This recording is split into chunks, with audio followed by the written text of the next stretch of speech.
नमस्कार, news and competition के रगड़ चैनल में आपका स्वागत है। देखते हैं उत्तराखंड की 10 महत्वपूर्ण खबरें। मुख्यमंत्री धामी ने भर्ती घपलों को लेकर पिछली सरकारों को लपेटा। केंद्रीय भर्तियों पर लागू नहीं होगा नकल कानून। उत्तराखंड की नई सड़क सुरक्षा नीति बनाई जाए। उत्तराखंड में 3 मुफ्त सिलेंडर योजना शुरू। कोश्यारी भगत सिंह कोश्यारी का इस्तीफा मंजूर। 12 प्रदेशों में नए राज्यपाल। नकल विरोधी कानून के तहत पहला मुकदमा दर्ज। नैनीताल में भड़की आग, दुकानें जली, पर्यटकों को बचाया गया। जोशीमठ आपदा पर रचा स्वांग, नशे से बचने का भी दिया संदेश। गर्मी में पेयजल संकट से जूझेंगे हल्द्वानी के लोग। मौसम 4 दिन तक शुष्क, मैदानी क्षेत्रों में सुबह कोहरा रहेगा। अंत्योदय कार्ड धारकों को दिए जाएंगे निःशुल्क रिफिल सिलेंडर। नौकरी के साथ बसों में सीट के लिए भी संघर्ष। युवाओं के खिलाफ दर्ज मुकदमे तुरंत वापस ले सरकार, कांग्रेस। बजट सत्र में पूछे जाएंगे उद्यान विभाग की भूमियां क्यों दी गई। भगत दा की वापसी से क्या धामी को मिलेगी ताकत। 54,000 युवाओं ने छोड़ दी परीक्षा। बद्रीनाथ हाईवे पर लामबगल में ग्लेशियर टूटा, क्षति नहीं। पौड़ी मुख्यमंत्री पुष्कर सिंह धामी ने भर्ती घपलों पेपर लीक को लेकर पूर्ववर्ती सरकारों पर करारा हमला बोला है। धामी ने कहा कि भर्ती घोटाले पेपर लीक प्रकरण आज के नहीं है, यह 2014-15 से चलने किसी सरकार ने इनकी जांच की जहमत नहीं उठाई। हमने इसकी जांच करे। अब तक 60 लोग जेल भेजे जा चुके हैं। रविवार को पौड़ी में मुख्यमंत्री ने कहा कि कुछ युवा बीते जुलाई में मेरे पास आए। उन्होंने कहा कि भर्ती घपलों की जांच करवाई। हमने प्रारंभिक जांच करवाई, इसमें घपले की पुष्टि हुई। जब संपूर्ण जांच होगी और सरकार तब तक चुप नहीं बैठेगी जब तक इन घपलों के संलिप्त एक एक की गिरफ्तारी नहीं हो जाती। धामी ने कहा कि संगठित लोग कुछ अलग नकल करवाते हैं, लिहाजा जब हमारी सरकार सख्त नकल विरोधी कानून लाई है। सीएम ने मंच से ही लोगों को पूछा क्या यह कानून लाना चाहिए था या नहीं। सीएम ने कहा कि जब तक इन घपलों में 60 लोग जेल चले गए हैं और यह पहली सरकार है जिसने यह काम किया है। सीएम ने कहा कि कुछ लोगों को चुनाव में जमीन खिसक गई, लिहाजा अब वो युवाओं को भ्रमित कर रहे हैं, उनके कंधों पर बंदूक रखकर चला रहे हैं। लेकिन सरकार किसी भी षड्यंत्र से घबराने वाली नहीं। युवाओं को विश्वास में दिलाया कि हर पेपर निष्पक्ष होगा। हालांकि कुछ लोग कहते हैं कि प्रदेश में परीक्षा ना हो। पटवारी भर्ती परीक्षा को भी स्थगित करने की अफवाह फैलाई गई, लेकिन ऐसा नहीं किया गया। आज पटवारी भर्ती परीक्षा का पेपर शांतिपूर्ण हुआ है। कहा कि जब अब जो नकल में पकड़ा जाएगा उससे आने वाले 10 सालों तक किसी परीक्षा में बैठने का मौका नहीं मिलेगा। पेपर लीक की बात जिला पालिका अध्यक्ष यशपाल बनाम ने छेड़ी, लिहाजा उन्हें बोलना पड़ा। सीएम ने कहा कि सभी परीक्षा कैलेंडर के मुताबिक ही होंगे। परीक्षाओं पर युवाओं के भी सुझाव लिए जाएंगे। इस मौके पर मंत्री रेखा आर्या, धन सिंह रावत भी रहे। उत्तराखंड सरकार की ओर से लागू किया गया सख्त नकल विरोधी कानून राज्य सरकार और उसके अधीन आने वाली परीक्षाओं पर ही लागू होगा। केंद्र सरकार की ओर से राज्य में आयोजित की जाने वाली परीक्षाओं पर इस कानून के तहत कार्रवाई नहीं हो पाएगी। विदित है कि सरकार ने राज्य में सख्त नकल विरोधी कानून लागू किया है। इस कानून को देश का सबसे सख्त नकल विरोधी कानून बताया जा रहा है। ऐसे में कुछ लोगों के मन में सवाल कि क्या यह कानून राज्य में आयोजित होने वाली सभी परीक्षाओं में लागू होगा, लेकिन न्याय विभाग के अधिकारियों का कहना है कि नए नकल विरोधी कानून में साफ तौर पर प्रावधान किया गया है कि कानून केवल राज्य सरकार और उसके अधीन आने वाली आयोग और संस्थाओं पर ही लागू होगा। राज्य में बढ़ते यातायात के दबाव और हादसों की बढ़ती संख्या के बीच अब सरकार ने सड़क सुरक्षा नीति को नया रूप देना शुरू कर दिया। वर्ष 2016 में आनंद फानन में बनी नीति में सड़क सुरक्षा के लिए ठोस उपायों सरकार के विजन को शामिल किया गया था। मंसूरी में 22 से 24 नवंबर 2022 में आयोजित मंथन शिविर के सुझावों को भी नीति में शामिल किया जा रहा है। संपर्क करने पर अपर परिवहन आयुक्त सनत कुमार सिंह ने इसकी पुष्टि की। उन्होंने बताया कि अधिकारियों को नीति का ड्राफ्ट तैयार करने के निर्देश दे दिए गए हैं। जल्दी इस शासन को भेजा जाएगा। सूत्रों के अनुसार इसके तहत राज्य स्तर पर मॉनिटरिंग और जिला स्तर पर प्रभावी क्रियान्वयन पर फोकस रखा जाएगा। जिला स्तर पर सड़क सुरक्षा टीमों की संख्या बढ़ाने, राहत और बचाव की व्यवस्था में भी तय की जाएगी। पुरानी नीति में सुरक्षित सड़कें देने का उल्लेख तो है, किन प्रकार बनाई जाएंगी और पहलू स्पष्ट नहीं है। नई नीति में क्रैशर, बैरियर, हादसों के बाद राहत बचाव की व्यवस्था, ड्राइविंग लाइसेंस, वाहन फिटनेस को आधुनिक तकनीक का नीति में उपयोग होगा। मुख्यमंत्री पुष्कर सिंह धामी ने रविवार को पौड़ी से मुख्यमंत्री अंत्योदय निःशुल्क गैस रिफिल योजना की शुरुआत की। इस योजना के तहत करीब 2.25 लाख परिवार को साल में 3 गैस सिलेंडर मुफ्त मिलेंगे। इस मौके में मुख्यमंत्री ने कहा कि हमने जो भी वादे किए उन्हें पूरा काम कर रहे हैं। सीएम ने इस दौरान जिले के 40 करोड़ 63 लाख की योजना का लोकार्पण और 53 करोड़ 65 लाख की योजना का शिलान्यास भी किया। पौड़ी के कंडोलिया मैदान में आयोजन योजना की शुरुआत करते हुए धामी ने नारी शक्ति को बधाई देते हुए कहा कि हमने यह योजना उत्तराखंड की महिलाओं को केंद्र में रखकर बनाई है। चुनाव में हर दल घोषणा पत्र के साथ आता है, लेकिन हम संकल्प पत्र के साथ आए हैं और संकल्प से सिद्धि का संदेश दिया है। इस मौके पर मुख्यमंत्री ने कहा कि प्रधानमंत्री नरेंद्र मोदी के नेतृत्व में ऐतिहासिक काम हो रहे हैं। 2004 से 2014 केंद्र में जो भी सरकार आई उसने केवल भ्रष्टाचार और घपले ही के 2G घोटाला, कॉमनवेल्थ घोटाला, कोयला और सोसाइटी जो जमीन संबंधी घोटाला सहित कई घोटाले सामने आए हैं। वहीं केंद्र की मोदी सरकार ने कोरोना में भी पूरी रणनीति के तहत देश को वैक्सीन से सुरक्षित रखा। धामी ने कहा कि उज्ज्वला योजना के पीछे भी महिलाओं की दिक्कतों को दूर करने का ही मकसद है। सीएम ने कहा कि महिला सुरक्षा को लेकर भी सरकार ने कदम उठाए हैं। गौरा शक्ति ऐप से महिलाएं जुड़ रही हैं। सीएम ने कहा कि मात्र तो शक्ति को हर योजना में प्राथमिकता दी गई क्योंकि उन्हें हर तरह के कष्ट सहने पड़ते हैं। लखपति दीदी योजना शुरू की गई। अभी जो बजट आ रहा है उसमें भी कुछ लक्ष्य रखे गए हैं। राष्ट्रपति द्रौपदी मुर्मू ने 12 राज्यों में राज्यपाल और केंद्र शासित प्रदेश में उपराज्यपाल की नियुक्ति की, जिसमें सेवानिवृत्त जस्टिस एस अब्दुल नजीर समेत 6 नए चेहरे हैं, जबकि 7 राज्यों में फेरबदल किया गया है। महाराष्ट्र के राज्यपाल भगत सिंह कोश्यारी और लद्दाख के उपराज्यपाल राधाकृष्ण माथुर का इस्तीफा स्वीकार किया गया है। झारखंड के राज्यपाल रमेश बैस को महाराष्ट्र सेवानिवृत्त लेफ्टिनेंट जनरल कवल नाइक को अरुणाचल प्रदेश, लक्ष्मण प्रसाद आचार्य को सिक्किम, सीपी राधाकृष्णन को झारखंड, शिव प्रसाद शुक्ल को हिमाचल, एस अब्दुल नजीर को आंध्र प्रदेश और गुलाब चंद कटारिया को असम और का राज्यपाल नियुक्त किया गया। आंध्र प्रदेश के राज्यपाल न्यायमूर्ति सेवानिवृत्त विश्वभूषण हरिचंदन को छत्तीसगढ़, छत्तीसगढ़ की अनुसुईया उइके को मणिपुर, जबकि मणिपुर के गणेशन को नागालैंड, बिहार के फागू चौहान को मेघालय, हिमाचल के राजेंद्र विश्वनाथ आर्लेकर को बिहार का राज्यपाल और अरुणाचल के राज्यपाल सेवानिवृत्त ब्रिगेडियर डॉक्टर BD मिश्रा को लद्दाख का उपराज्यपाल नियुक्त किया गया है। पटवारी भर्ती परीक्षा के दौरान उत्तर पुस्तिका की सील खुली होने उसका वीडियो सोशल मीडिया में वायरल करने के आरोप में पुलिस ने एक अभ्यर्थी, उसके साथियों न्यूज पोर्टल पर नकल विरोधी कानून के तहत प्रदेश का पहला केस दर्ज किया गया। कोतवाली प्रभारी कोतवाली प्रकाश राणा ने बताया कि राजकीय पॉलिटेक्निक लद्दाड़ी के केंद्रीय व्यवस्थापक की तैयारी पर परीक्षार्थी अरुण कुमार, उसके साथियों और कुछ न्यूज पोर्टल के खिलाफ उत्तराखंड प्रतियोगी परीक्षा भर्ती में अनुसूचित साधनों का निवारण और रोकथाम के उपाय अध्यादेश 2023 के मुकदमा दर्ज किया गया है। आरोप है कि बड़कोट निवासी अरुण कुमार, इसके साथियों और कुछ न्यूज पोर्टल ने पॉलिटेक्निक कॉलेज लद्दाड़ी में प्रश्न पत्र संबंधी भ्रामक वीडियो सोशल मीडिया पर प्रसारित किया।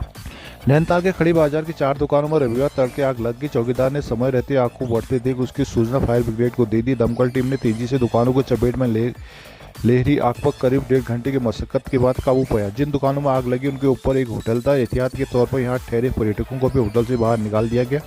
नैनीताल के खड़ी बाजार स्थित माही कम्युनिकेशन में रविवार सुबह 3 बजे अचानक आग लग गई। बाजार के चौकीदार ने दुकान से धुआं उठता देख इसकी सूचना दुकान स्वामी और दमकल कर्मियों को दी। जब तक दमकल मौके पर पहुंची, आग 4 दुकानों तक फैल गई। जिन दुकानों में आग लगी उनके ठीक ऊपर एक होटल था। ऐसे में लोगों और दमकल कर्मियों ने पर्यटकों को सुरक्षित बाहर निकाल दिया। साथ ही दमकल टीम ने तेजी से दुकानों को चपेट में ले लिया। आग को भी काबू कर लिया गया। प्रभारी अग्निशमन अधिकारी हरनाम सिंह ने बताया कि आग लगने का प्राथमिक कारण शॉर्ट सर्किट ही मालूम पड़ रहा है। आग से एक इलेक्ट्रॉनिक व एक ऑप्टिकल की दुकान पूरी तरह जल गई, जबकि एक चूड़ी की दुकान और बेकरी को आंशिक रूप से नुकसान हुआ। अग्निशमन टीम में राजेंद्र सिंह, उमेश कुमार, अमरदीप सिंह, अरविंद कुमार, मोहम्मद उमर, रविचंद और शैलेंद्र सिंह, देवेंद्र कुमार आदि रही। कुमाऊं में बैठक होली की शुरुआत हो गई है। रविवार को ऊंचा पुल में उत्तराखंड महिला जागृति और कल्याण संस्था की ओर से बैठकी होली और प्रतियोगिता का आयोजन किया गया। महिलाओं ने होली के गीतों पर स्वांग भी किया, जिसमें टीम नैनीताल प्रथम, टीम महिला मंगलदा बमोरी द्वितीय, शिव शक्ति ऊंचा पुल ने तृतीय स्थान प्राप्त किया। कार्यक्रम का उद्घाटन जिला पंचायत अध्यक्ष बेला तोलिया और विधायक बंशीधर भगत ने किया। आयोजक रेणु जोशी ने बताया कि महोत्सव कराने का उद्देश्य महिलाओं के माध्यम से अपनी संस्कृति कला को लोगों तक पहुंचाना है। कार्यक्रम में शिव शक्ति ऊंचा पुल, कटघरिया महिला मंगल दल बमोरी, टीम नैनीताल, जलवायु विहार काठगोदाम, प्रगति विहार आदर्श नगर, मधुबन कॉलोनी, जज फार्म, हीरानगर, गुरुकुल कॉलोनी, कुसुमखेड़ा की टीमें ने प्रतिभाग किया। होली पर आधारित गीत गाए और स्वांग के माध्यम से संदेश दिया। यहाँ मेयर डॉक्टर जोगिंद्र रौतेला, पूर्व जिला पंचायत अध्यक्ष सुमित्रा प्रसाद, गजराज मिश्र, नीता पांडे, छवि खांडपाल, जया कर्नाटक, मोहन पाठक, प्रेम पंत, पूनम जोशी, शिवानी जोशी, डॉक्टर अनिता बल्लभ आदि मौजूद रहीं। गर्मी का सीजन शुरू होने में 3 माह शेष हैं, लेकिन फरवरी में ही हल्द्वानी के शहरी और ग्रामीण इलाकों में पानी का संकट गहराने लगा है। बीते कुछ दिनों से आधा दर्जन नलकूप खराब हो गए, साथ ही बिजली आपूर्ति प्रभावित होने से कई क्षेत्रों में नलकूपों का संचालन ठीक से नहीं हो रहा है। वर्तमान में किशनपुर, गुलदोड़ा और हल्दीखाल नलकूप चल रहे हैं। ठंड के सीजन में पानी सप्लाई लड़खड़ाने से अब गर्मी में पेयजल समस्या पैदा होने की आशंकाएं बनने की लगी है। साथ ही जल संस्थान की तैयारी पर भी सवाल खड़े हो रहे हैं। हल्द्वानी में गर्मी के दिनों में हर साल लोगों को पेयजल संकट झेलना पड़ता है। पानी की समस्या के समाधान के लिए लोग लंबे समय से जल संस्थान से मांग रहे हैं। पुरानी रिपेयर मोटर के खराब होने से नलकूप हर माह काम करना बंद कर देता है, जिन्हें ठीक करने में 1 सप्ताह से ज़्यादा का समय लगता है, जिससे लोगों को टैंकर से पानी मंगवाने के लिए 800 से 1000 रुपये तक खर्च करने पड़ते हैं। इसके बाद भी विभाग ने 1 साल में नलकूप में नई मोटर नहीं लगा पाया, जबकि पुरानी मोटरों में ठीक कराने में लाखों रुपए खर्च कर दिए। इसके साथ ही हर माह दर्जनों लोग विभाग के कार्यालय में पहुंचकर लीकेज की शिकायत दर्ज कर रहे हैं। पुलिस सीट के पूर्व पार्षद मुन्ना पोखरिया ने बताया कि क्षेत्र में लाइनों में हो रही लीकेज का समाधान नहीं होने पर मुख्यमंत्री पोर्टल पर दर्ज किया गया, जिसके बाद भी आज तक लीकेज का समाधान नहीं हुआ है। ऐसे में लोगों का कहना है कि ऐसे हालात में विभाग कैसे गर्मियों में घरों तक पेयजल पहुंचाएगा। हल्द्वानी एमबीपीजी कॉलेज में परीक्षा देने के बाद एक अभ्यर्थी ने उमेर सीट और उसमें लगी कार्बन कॉपी पर सवाल उठाए। अभ्यर्थी ऋतिक कोहली ने आरोप लगाया कि उमेर सीट में प्रश्न के जिस ऑप्शन के आगे बने गोले में निशान लगाया जा रहा था, कार्बन कॉपी में उसके छप रहा था। इसकी शिकायत उसने कक्षी ड्यूटी में लगे कर्मचारियों से की, लेकिन उन्होंने उसे टाल दिया। पटवारी भर्ती परीक्षा छूटते ही सैकड़ों अभ्यर्थी रोडवेज बस स्टेशन पहुंच गए। बस स्टेशन के बाहर जाम की स्थिति बन गई। बसों में जगह पानी के लिए मारी की स्थिति बनी। आनंद फानम रोडवेज प्रबंधन में 1:30 बजे से 3 बजे के बीच हरिद्वार, देहरादून, रामनगर, काशीपुर, टनकपुर, अल्मोड़ा आदि स्थानों के लिए 25 बसें रवाना कर अभ्यर्थियों उनके गंतव्य की ओर रवाना किया गया। रात तक करीब 90 बसें अलग अलग स्थानों के लिए संचालित की गई। सामान्य दिनों के मुकाबले 30 बसें अतिरिक्त लगाई गई। हल्द्वानी स्टेशन इंचार्ज इंदिरा भट्ट ने बताया कि पर्वतीय केंद्रों में परीक्षा देने के लिए कई अभ्यर्थी अल्मोड़ा और रानीखेत से करीब 17 वाहनों से हल्द्वानी पहुंचे। उन्हें रात तक हल्द्वानी से उनके घरों की ओर भेजा गया। परिवहन निगम के सहायक प्रबंधक एसएस बिष्ट ने बताया कि परीक्षा को लेकर रोडवेज ने पहले ही पूरी तैयारी कर ली थी। करीब 30 बसें अतिरिक्त लगाकर अभ्यर्थियों को उसके गंतव्य को रवाना किया गया। वहीं रविवार को जिले भर में सुबह से ही सड़कों पर वाहनों का दबाव ज़्यादा था। दोपहर 1 बजे परीक्षा खत्म होते ही अभ्यर्थियों को भीड़ से शहर के मुख्य मार्गों पर जाम लग गया। सबसे अधिक परेशानी नैनीताल रोड पर हुई। यहाँ लोग लंबे समय तक जाम में फंसे रहे। इसके अलावा रामपुर रोड में भी जाम की दिक्कत बनी रही।